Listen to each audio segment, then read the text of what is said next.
नमस्कार साथियों, फिर से आपका स्वागत है एक नई कहानी के साथ। दोस्तों, आज हम लोग बात करेंगे एक चोर की।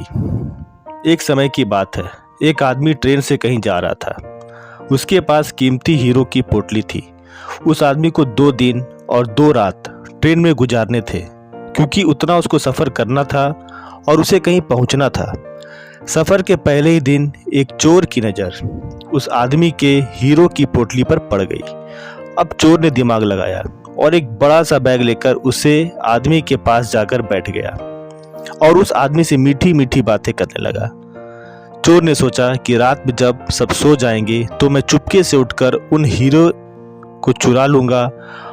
यह सोचकर चोर बड़ा ही खुश होने लगा।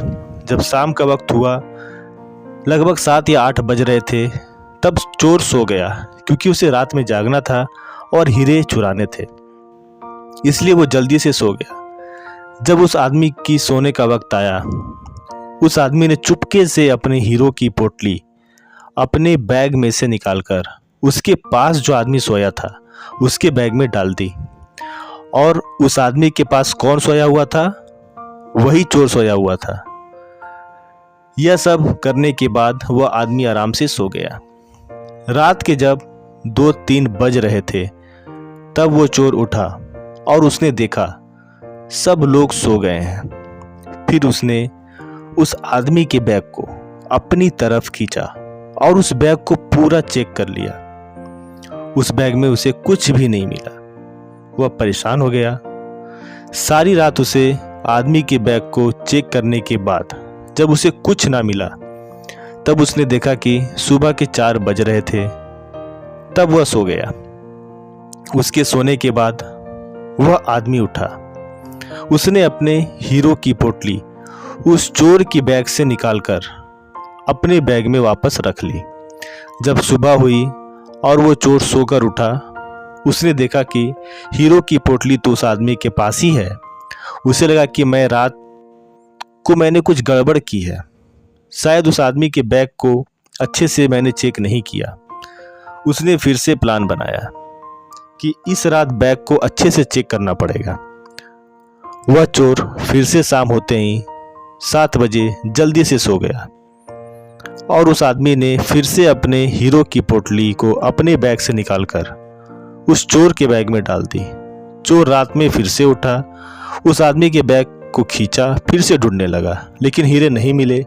वह परेशान होकर फिर से सो गया। वह आदमी सुबह के 5 बजे उठा, अपनी हीरो की पोटली चोर की बैग से वापस निकालकर अपने बैग में वापस डाल दिया।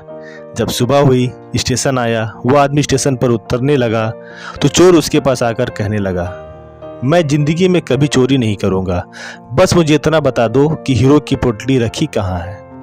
उस आदमी ने कहा, अरे मूर्ख, तू अपना सुख दूसरों की तरफ ढूंढ रहा था और तू खुद के अंदर जाता, तुझे सुख जरूर मिलता।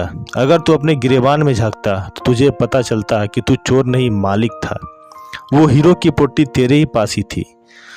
दोस्तों, इस कहानी से हमें बहुत बड़ी सीख मिलती है। हमेशा अपना सुख दूसरों की तरफ ढूंढते रहते हैं और बहुत से लोग हमारी ज़िंदगी में आते जाते रहते हैं। कोई हमें सुख देता है तो कोई हमें दुख देता है। बहुत से लोग ऐसे होते हैं जो अपनी खुशी दूसरों पर निर्भर कर देते हैं, जबकि अगर आप खुद के अंदर झांकेंगे तो आपको खुद के गिरेबान में ऐसा लगेगा कि आपके पास किसी भी चीज़ की कमी महसूस नहीं होगी। तो साथियों, आपको यह वीडियो कैसा लगा, आपको यह कहानी कैसी लगी, कमेंट करके ज़रूर बताइएगा और मेरे चैनल को सब्सक्राइब जरूर कीजिएगा दोस्तों, और इस वीडियो को लाइक एंड शेयर जरूर कर दीजिएगा। तो दोस्तों, फिर मिलते हैं हम लोग अगले नई कहानी की तरफ। तब तक आपके लिए बहुत बहुत धन्यवाद। Thank you.